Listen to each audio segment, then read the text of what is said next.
গুৰুজনাৰ এভাগী ফকৰা যোজনা আছে। আগে উপজিল সৰু ভাইটি, পাছে উপজিল ককাই, কেৰমেৰ কৰোঁতে আই উপজিল, তাৰ পাছত উপজিল বোপাই। এতিয়া চিন্তা কৰিব লাগে, আগে উপজিল সৰু ভাইটি মানে প্ৰথম যিটি সন্তানৰ জন্ম হ'ল সি হ'ল ভায়েক, 2 নম্বৰতে জন্ম হোৱাটো হ'ল ককায়েক বুলি কৈছে।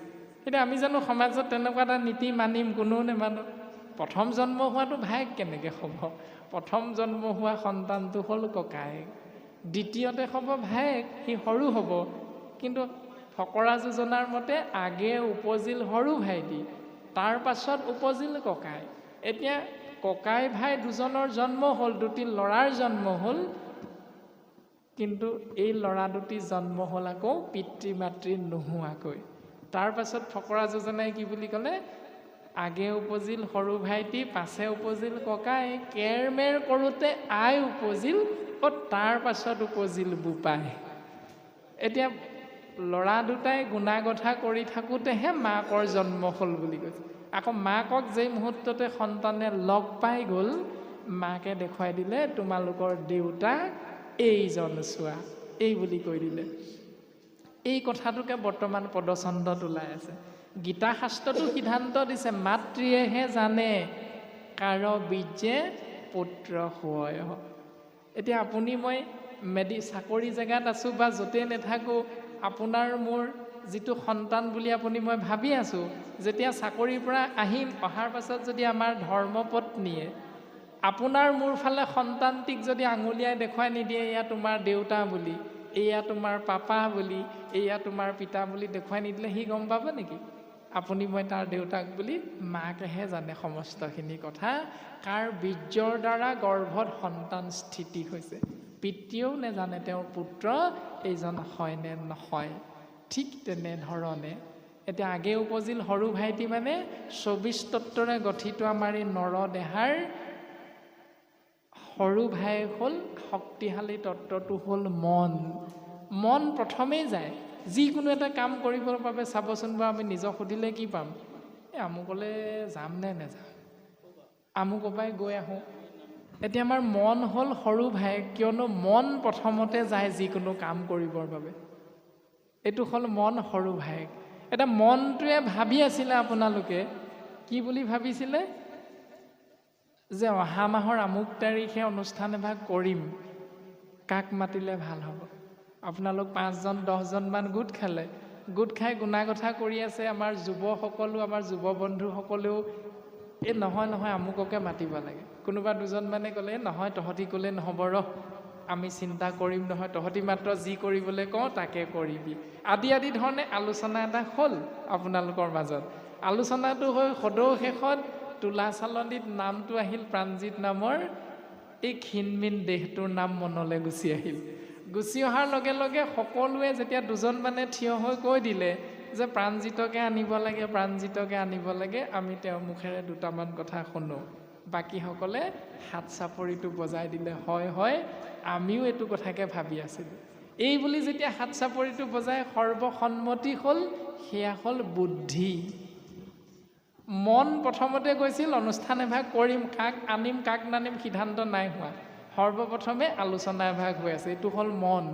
তাৰ পাছতে যেতিয়া তাৰিখটো নিৰ্ধাৰিত হ'ল, তাৰ মানে বুদ্ধিক লগ পোৱাৰ লগে লগে সকলোখিনি সিদ্ধান্তলৈ ৰূপান্তৰিত হৈ গ'ল। এইটো হ'ল বুদ্ধি, তাৰ মানে ডাঙৰ ককায়েক। মন ভায়েক আৰু বুদ্ধি হ'ল ককায়েক। এই মন আৰু বুদ্ধি যেতিয়া লগ হ'ল, লগ হোৱাৰ লগে লগে 2জনৰ সিদ্ধান্ত মৰ্মে আজিৰ তাৰিখটো আহি উপস্থিত হ'ল আৰু ভকত বৈষ্ণৱ সাধু সন্তৰ সংগ পালোঁ। সংগ পোৱাৰ লগে লগে আমি আমাৰ মাক চিনি পালোঁ। মা কোন? ভক্তি বুলি কোৱা হৈছে। ভক্তি হ'ল জীৱৰ মাতৃ। এতিয়া ভক্তি মাতৃক আমি আজি ৰাতিপুৱা 9 বজাৰ পৰা এই সন্ধিয়া 5 বজালৈকে আমি চিনি পাই আছোঁ। যিসকলে একান্ত মনে চিনি পালে সেইসকল এতিয়াও ঘৰলৈ নাই যোৱা। যিসকলে একান্তভাৱে বুজি নেপালে সেইসকলক মায়াই অকণমান বান্ধি দিয়াৰ কাৰণে অনুষ্ঠান শেষ নোহোৱাকৈ আমি ঘৰলৈ পুনৰ গুচি গ'লোঁ। তাৰমানে আমাক মায়াই অকণমান টানি আছে। ভক্তিয়ে যদিও আমাক 5 ঘণ্টামান লগ দিলে, তথাপিতো আমি কৰ্মবন্ধনত পৰি আছোঁ যে জীৱ, সেইকাৰণে আমি গৰু গাইকেইটা, হাঁহ পাৰকেইটা বান্ধিবৰ বাবে ঘৰলৈ গুচি গ'লোঁ। তাৰমানে মাধৱে বুলন্ত সখা শুনা ধনঞ্জয়, বিষয়ী নহ'লে ইটো দেহা যে নৰয়। সেই সখা বিষয়ী নহ'লে দেহা নৰয় নহয়। গতিকে শাস্ত্ৰৰ সেই বাক্যশাৰীলে মনত পৰি গ'ল, আমি ঘৰলৈ গুচি গ'লোঁ বিষয়ীৰ কাৰণে। এতিয়া ভক্তি মাতৃক লগ পোৱাৰ লগে লগে ভক্তি মাতৃয়ে আমাক সিদ্ধান্ত দি দিলে যে তোমালোকৰ পিতৃ কোন জানানে? এই ৰামে নামে ধন জন বন্ধু, অ নামে পিতা মাতা, নাম নিজ সুহৃদ, নামে সে গতি দাতা।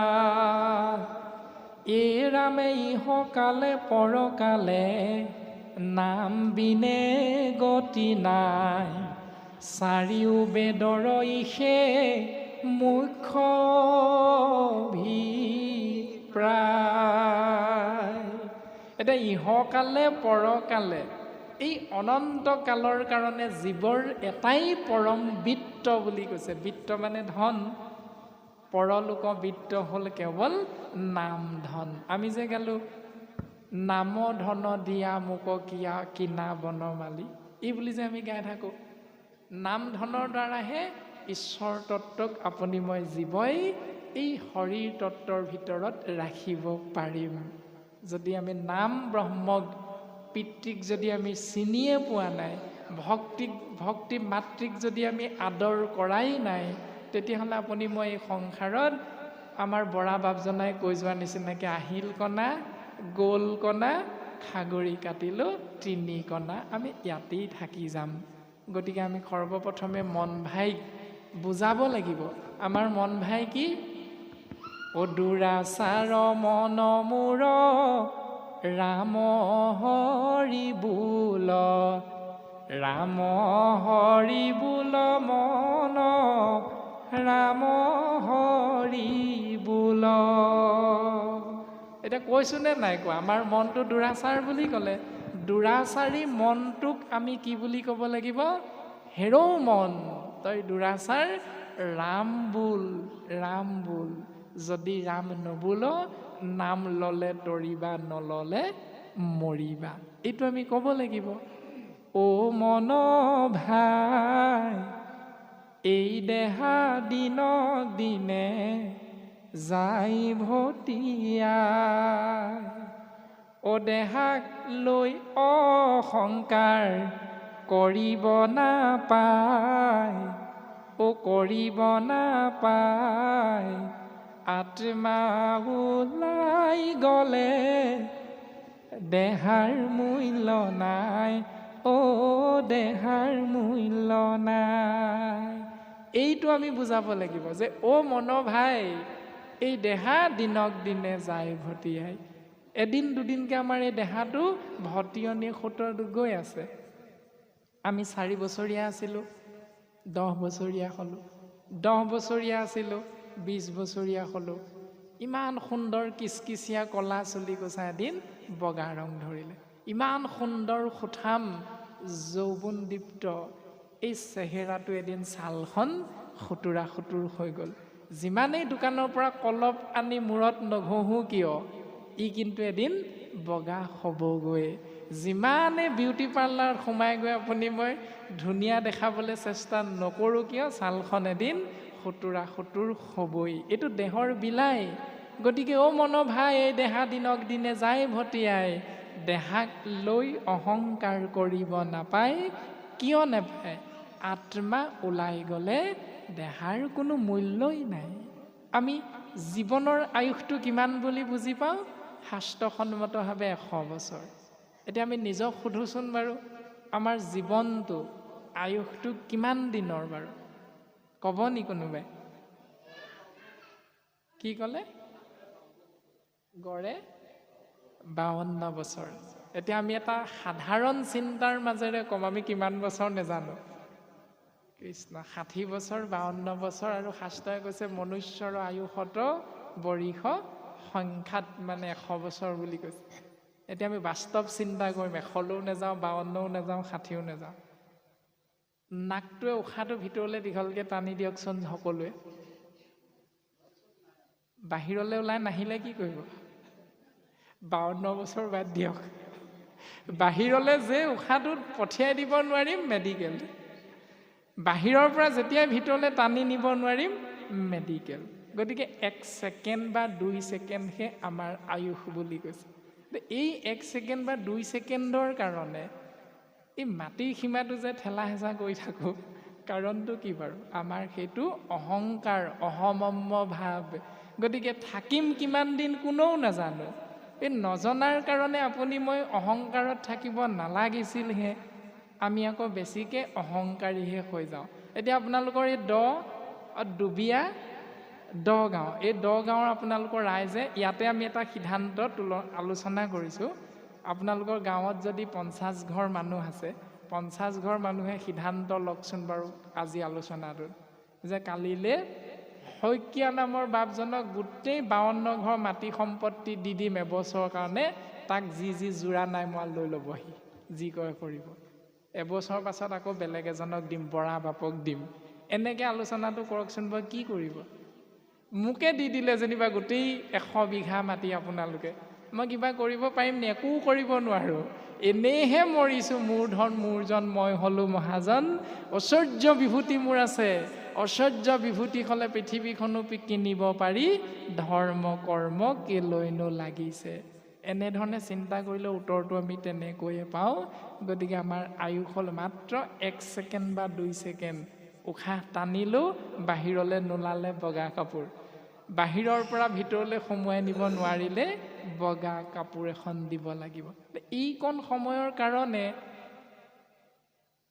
ৰাম আহিলো অকলে অ মন ভাই, যামে গৈ অকলে অ মন ভাই, ও লগত নাযায় কোনোজন মন ভাই, আত্মা ওলাই গ'লে দেহাৰ মূল্য নাই অ দেহাৰ মূল্য নাই। আহোঁতেও অকলশৰে আহিলোঁ, যাওঁতেও অকলশৰে যামগৈ। এই ভাৰ্যা পুত্ৰ কন্যা এইবিলাক আমি মাজতে ধৰিহে পালোঁ। এই মাজতে ধৰি পোৱা এই অবস্তুবিলাকৰ প্ৰতি আপুনি মই যদি হৰিলৈ পাহৰি যাওঁ, অবস্তুবিলাকক লাগি যদি ঈশ্বৰ কৃষ্ণৰ ফালে পিঠি দিওঁ, তেতিয়াহ'লে সেইদিনাই জানিব আপুনি মই জীৱন্ততে মৰা সিটো ভাথিৰ সমান বুলি কৈছে। এইটো জীয়াই থাকোঁতে মৰা বুলি কৈছে সেইজনক। এতিয়া আমি কোনটো বস্তুৰ প্ৰতি শাস্ত্ৰই বৰ্তমান আকৃষ্ট হ'বলৈ কপিল ঈশ্বৰে মাতৃ দেৱহতীক কৈ আছে, আমি বুজিব লাগে।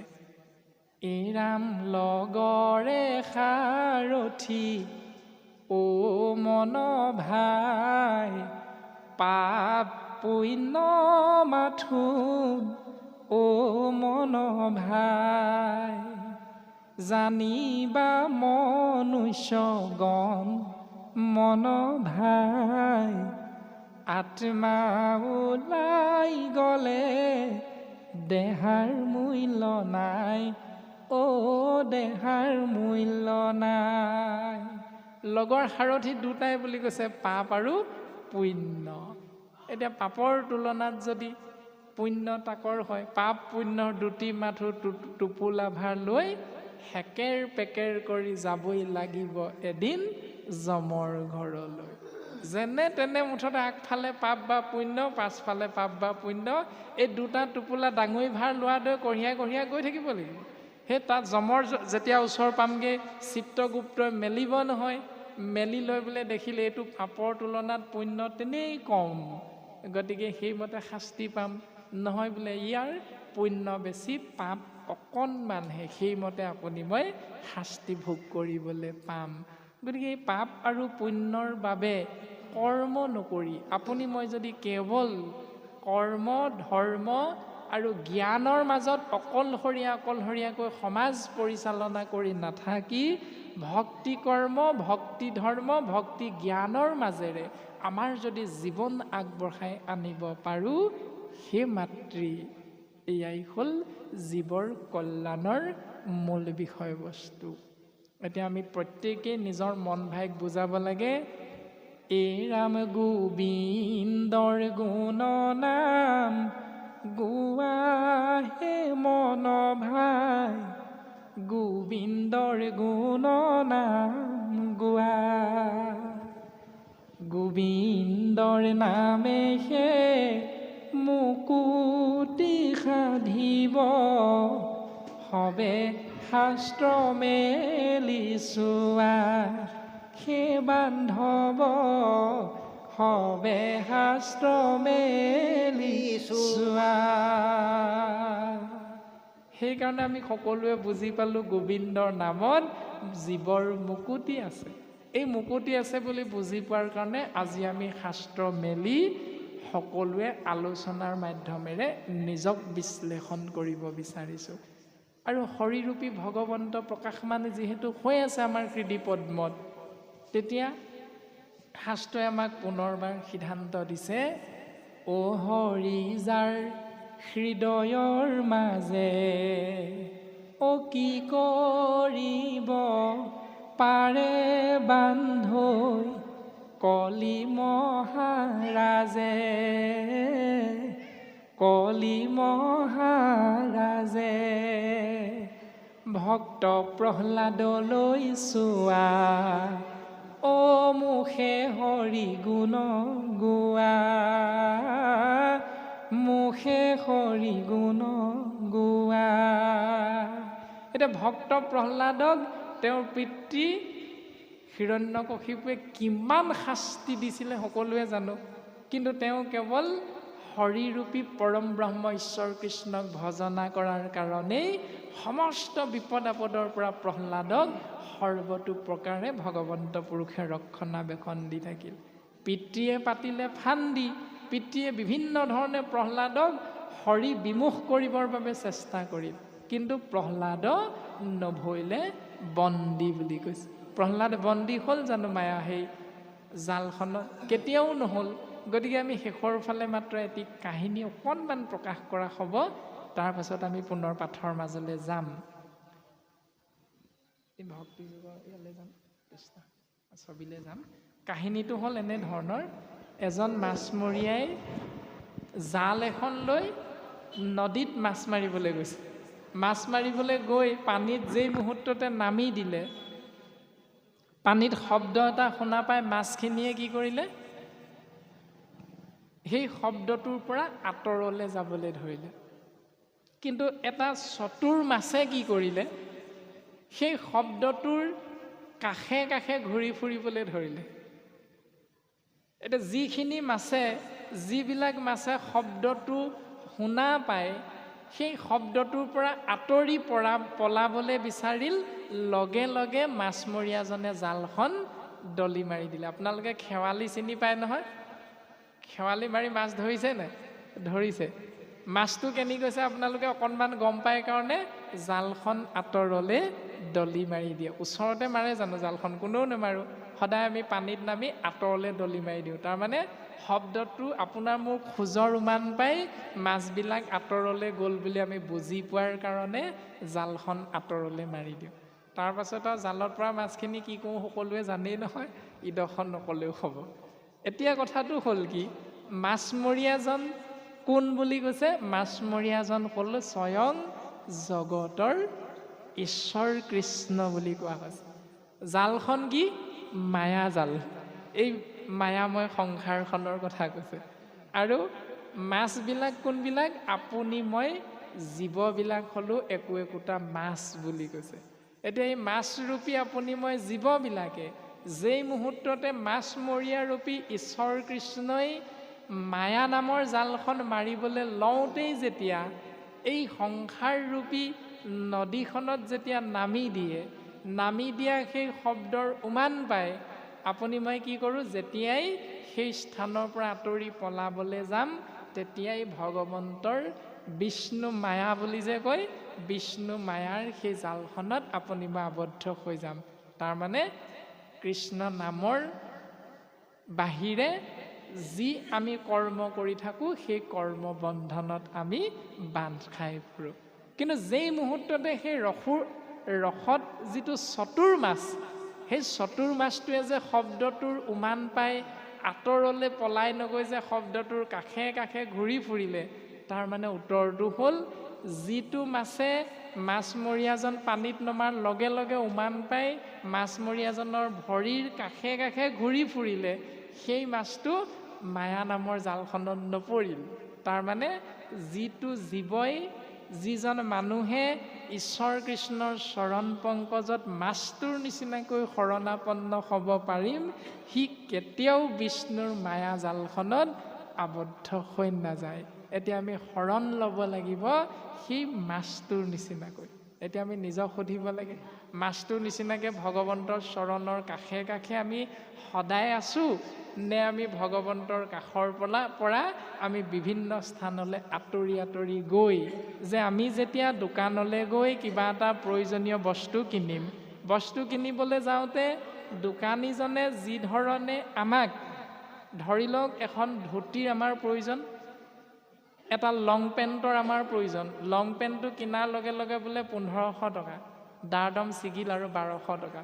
দোকানীজনে মিচিকিয়া হাঁহি এটা মাৰি ধুনীয়াকৈ লং পেণ্টটো পেক এটা কৰি আপোনাৰ মোৰ হাতত মিঠা হাঁহি এটা মাৰি তুলি দিব। তাৰপাছত বস্তুটো লৈ আপোনাৰ মোৰ এই স্বভাৱটো কাৰোবাৰ আছে নেকি বাৰু? বস্তুটো দোকানীজনৰ পৰা লোৱাৰ পাছত বোলে, দোকানী দাদা, এই লং পেণ্টটোৰ দৰ দামটোহে কৰিলোঁ 1200 টকা আপুনি ল'লে, এই মোক যে পেকিং কৰি ধুনীয়াকৈ ভৰাই দিলে, মোৰ হাতত দিলে, পেকিংটোৰ দামটো নল'লে নহয়, কিমাননো? আমি কোনোবাই দিনা সুধি পাইছোঁনে? কোনেও নাই পোৱাটো, কাৰো স্বভাৱত নাই। কলগেট এটা বিচাৰি গ'লোঁ, জোতা এযোৰ বিচাৰি গ'লোঁ, বাকচ এটাত ভৰাই দিয়াটো দোকানীৰ নিয়মেই। ঠিক তেনেধৰণে এজন ভকত, এজন সাধু, এজন সন্ত মহন্তক লগ পোৱাৰ লগে লগে আপুনি মই সেই বাপজন কোন সমাজৰ সুধি থাকিব নালাগে।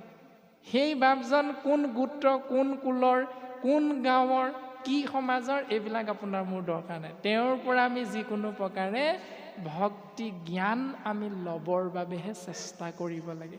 এইটোহে আমাৰ জীৱৰ স্বভাৱ হ'ব লাগে। গতিকে ভক্তি পন্থত এইটো কোৱা নাই, লং পেণ্ট চাৰ্ট পিন্ধি বাইক এখন চলাই গৈ থাকোঁতে কৃষ্ণ নাম এষাৰি গুণগুণাই গৈ আছোঁ, সেই মুহূৰ্ততে আমি যেনিবা এই সংসাৰ এৰিব লগা হ'ল, মানে মৰিলোঁ। ভগৱন্তই এইটো নকয়, তুমি নামঘৰত গৈ ধুতি পঞ্জাবী পিন্ধি কৃষ্ণ বুলি মোৰ নাম নোলোৱাৰ কাৰণে, লং পেণ্ট পিন্ধি মোৰ নাম কৃষ্ণ বুলি লোৱাৰ কাৰণে তোমাক মই বৈকুণ্ঠলৈ নানো, এই বুলি আকৌ নকয়। কিন্তু আমি গুৰু ধৰ্ম পালন কৰিবলৈ যাওঁতে মাথো এইটো চিন্তা কৰিব লাগিব। যিধৰণে বিদ্যালয়ত নাম লগাই দিয়াৰ লগে লগে পিতৃ মাতৃয়ে বিদ্যালয়ৰ নিয়ম মানি এযোৰ ইউনিফৰ্ম আমাক কিনি দিয়ে, সেইটো বিদ্যালয়ৰ সাজ সজ্জা। ঠিক তেনেধৰণে শংকৰ গুৰুজনাৰ এই ভক্তি পঢ়াশালীখনত নাম লগোৱা প্ৰথম খোজটো হ'ল শৰণ, আৰু শৰণ লোৱাৰ লগে লগে আমাক নামঘৰলৈ যাবলৈ এযোৰ সাজ প্ৰয়োজন হয়। সেই সাজযোৰক কোৱা হৈছে ধৌত সাজ, যিটো আমি ইউনিফৰ্ম বুলি কওঁ।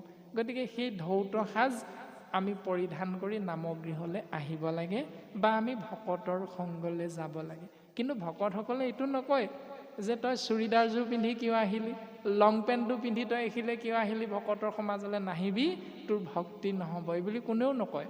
কিন্তু যেতিয়া আমি শৰণ গ্ৰহণ কৰিলোঁ, আমাৰ বয়োজ্যেষ্ঠ পিতৃ মাতৃ আমাক যেতিয়া বিষয়টো বুজাই দিলে, তেতিয়াই আমি বুজি লৈ সেইমতে সাজ সজ্জা পৰিধান কৰি আমি ভকতীয়া সমাজলৈ যদি যাওঁ, তেতিয়াহ'লে গুৰু ধৰ্ম যিহেতু নিকা বুলি কৈছে, গতিকে আমি সেই নিকা গুৰু ধৰ্ম পালন কৰাটো হৈছে বুলি আমি ভাবি ল'ব পাৰোঁ। এয়াহে শাস্ত্ৰই সিদ্ধান্ত দি আছে। আৰু মাতৃ দেৱহূতিৰ আগত কপিল ভগৱন্তই এনেধৰণে ভক্তি লক্ষণ আৰু সাংখ্যযোগ কথন প্ৰকাশ কৰিলে। আমিও বাস্তৱসন্মত আৰু বিজ্ঞানৰ মাজেৰে আপোনাসৱৰ অগ্ৰত প্ৰকাশ কৰা হ'ল। ইয়াতো আমাৰ ভুল ক্ৰুটি ৰৈ গৈছে, আপোনাৰভাৱে আমাক ক্ষমা দিব।